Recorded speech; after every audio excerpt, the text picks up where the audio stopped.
स्वागत है आपका डेली चैनल में। मैं हूं पास्टर सुनील कुमार उके। मेरा आज का विषय है यीशु के लहू की कीमत। नेताजी सुभाष चंद्र बोस ने कहा था कि तुम मुझे खून दो, मैं तुम्हें आजादी दूंगा। बिना खून के आजादी नहीं मिलती। यीशु मसीह ने आपके लिए और मेरे लिए उस क्रूस पर अपना खून बहाया ताकि हम आजादी पाए। लेकिन देश के लिए जो खून बहाया गया और उस क्रूस पर जो खून बहाया गया उसमें काफी अंतर है। 1857 से लेकर 1947 तक कई संग्राम हुए भारत देश की आजादी के लिए।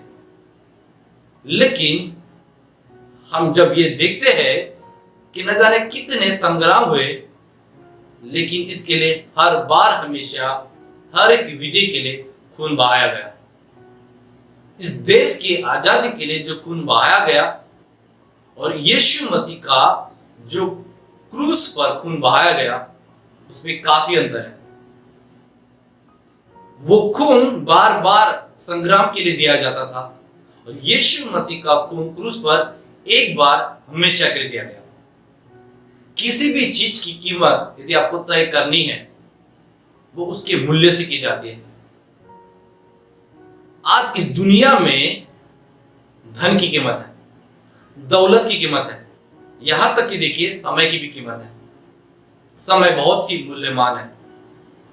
और जब हम देखते हैं इस दुनिया की कोई भी चीज, चाहे घर के विषय में देखिए या फ्रिज के विषय में देखिए या एक आप कार के विषय में देखिए, इसकी कीमत तब तक बनी रहती है जब तक वो चीज बनी रहती है। जिस समय वो चीज नाश हो जाती है उसकी कीमत अपने आप में ही नाश हो जाती है। लेकिन यीशु मसीह के लहू की कीमत ये कभी भी उन चीजों से तुलना नहीं की जाती, उन समयों से तुलना नहीं की जा सकती, उन धन और दौलत से तुलना नहीं की जा सकती, क्योंकि यीशु मसीह का लहू एक बार दिया गया उस क्रूस पर आपके लिए और मेरे लिए। जी हाँ, ये कई सालों पहले यीशु मसीह ने जब अपना खून उस क्रूस पर दिया, वो आज तक प्रावधान हम सभी के लिए रखा गया है।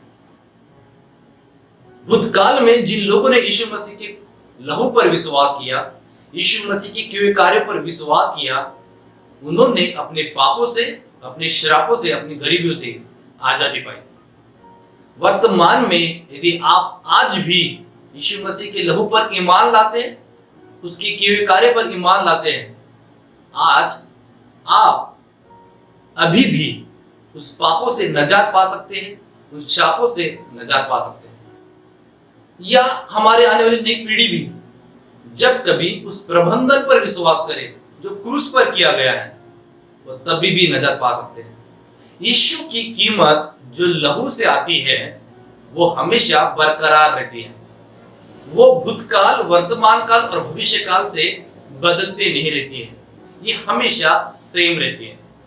यदि आज हम अपने भारत की शेयर मार्केट की प्रणाली पर ध्यान दें, शेयर मार्केट कभी ऊपर चढ़ता है और कभी नीचे गिर जाता है, पर यीशु मसीह का लहू कभी भी उसका औसतन ना कभी ऊपर चढ़ता है ना कभी नीचे चढ़ता है, क्योंकि यीशु मसीह के जो लहू की बहुमूल्य कीमत जो है वो कोई अदा नहीं कर सकता।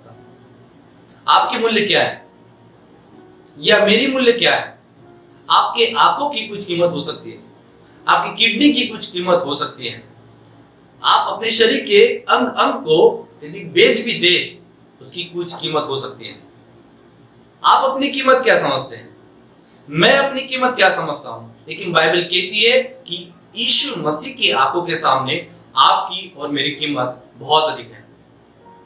लेकिन जब आप यीशु मसीह के लहू की कीमत, जब आप यीशु मसीह के व्यक्ति की कीमत आप जानना चाहते हैं, वो आपकी कीमत से कहीं अधिक कीमती है। वो आपके कीमत से कहीं अधिक कीमती है। आपके लिए यीशु मसीह की कीमत क्या है? कई लोग कहते हैं कि यीशु मसीह ने मेरा जीवन बदल दिया। कई लोग कहते हैं कि यीशु मसीह के कारण हम आर्थिक संपन्न हुए हैं। कई लोग कहते हैं कि यीशु मसीह के कारण हमारे संबंध विकसित हुए हैं। कई लोग कहते हैं कि यीशु मसीह के ही कारण मेरी सोच बदल गई है।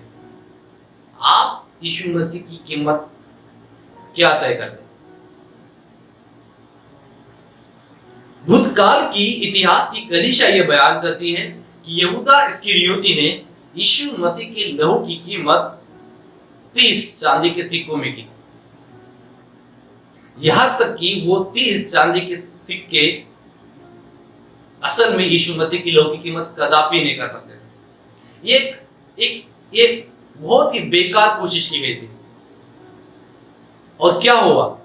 आखिर यहूदा इस्करियोती अपने जीवन में एक निराशा के स्तर पे जा पहुंचा, और जब उसने खुद उस पेट पे टंग कर जब उसने आत्महत्या की, बाइबल बताती है उस 30 चांदी के सिक्कों के द्वारा एक खेत मोल लिया गया, और उस खेत का नाम लहू से मोल लिया गया खेत ऐसा रखा गया।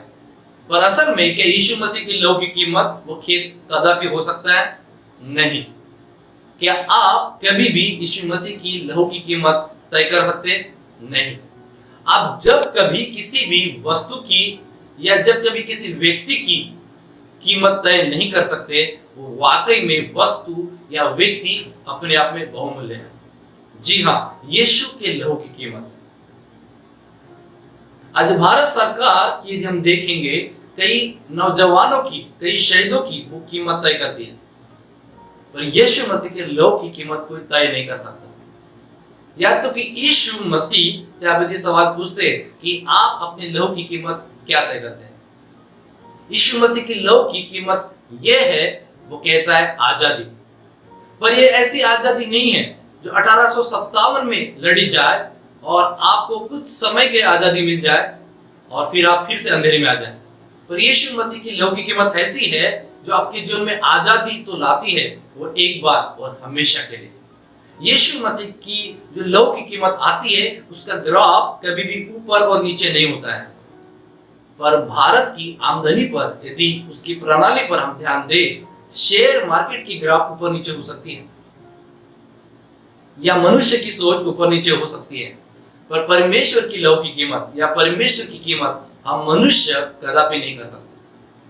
परमेश्वर ने स्वयं अपने लहू की कीमत इस प्रकार से की कि उनका लहू हर चीजों से आजादी को मांगता है। उसने आजादी दी है क्रूस पर, आपके लिए, मेरे लिए। मेरे लिए एक दिलचस्प बात है कि यीशु मसीह जब खून अपना अदा कर चुके थे, वो अधोलोक में पहुंचे। इस संसार के हर एक व्यक्ति कहते हैं, कोई भी व्यक्ति यदि अधोलोक में उतर गया, फिर से वापस वो पृथ्वी पर वापस कभी नहीं आ सकता। लेकिन केवल यीशु अपने आप में एकमात्र ऐसे व्यक्ति है जो अधोलोक में उतरे और फिर से वापस आए। तो यीशु मसीह का लहू आजादी लाता है। उसकी आजादी जो एक बार दी गई है, वो हमेशा के लिए है। 1857 में जो एक भारतीय स्वतंत्रता के संग्राम के लिए एक हीरो अपने आप में सामने आया, वह था मंगल पांडे। और उसने सरेआम भारत देश की आजादी के लिए वो फांसी पर भी चढ़ गया। लेकिन यीशु मसीह जब उस क्रूस पर चढ़े, वह एक ऐसे हीरो बने जो उनके लहू की कीमत सदा के लिए बनी गई। आज हो सकता है भारत की आजादी उत्सव जब मनाया जाए तो उनका नाम याद किया जा सकता है, पर वो आजादी जो यीशु मसीह से आती है, वो हमेशा के लिए बरकरार रहती है। वो आजादी है आपके पापों के लिए, वो आजादी है आपके श्रापों के लिए, वो आजादी है गरीबी के लिए, ये आजादी है सोच से। बाइबल कहती है नीति वचन 23 अध्याय 7 पद, जैसी तुम्हारी सोच है वैसा वो व्यक्ति आप है। यीशु मसीह का लहू और उसकी कीमत इतनी ऊपर है कि एक मनुष्य कदापि उस स्तर को हासिल नहीं कर सकता। पर फिर भी परमेश्वर का वचन कहता है, पहला यूहन्ना 4:17 पद के आधार पर, जैसा यीशु इस संसार में है वैसे तुम भी हो। उसने वो आदर, उसने वो सम्मान आपको दिया है, कलीसिया को दिया है। पर फिर भी क्या कलीसिया यीशु मसीह के स्थान पर आ सकती है? सरासर ये नामुमकिन है, क्योंकि यीशु के लहू ने वो पवित्रताई आपको और मुझको दी है जो हम अपने कर्मों से कभी भी हासिल नहीं कर सकते। हम हाँ कह सकते हैं आज वचन के आधार पर यीशु मसीह में मैं सब कुछ कर सकता हूँ, लेकिन वचन ये बताती है वो डाली कभी भी फल नहीं ला सकती है यदि वो दाखलता में बनी ना रहे। मैं आशा करता हूँ इस सुंदर प्रचार के द्वारा आप परमेश्वर के लहू की कीमत कभी भी तय ना करें। यदि आपको यीशु मसीह के लहू की कीमत कभी भी तय करना है, अपने आप को प्राइसलेस जब आप समझते हैं कि हाँ मेरी कोई मूल्य नहीं है, मैं बहुमूल्य हूं, पर मैं आपको बता दूं यीशु मसीह आपसे कहीं अधिक बहुमूल्य है। वो कलीसिया के लिए शिरोमणि ठहरा, वो मूसा से श्रेष्ठ है, वह हारून से श्रेष्ठ है।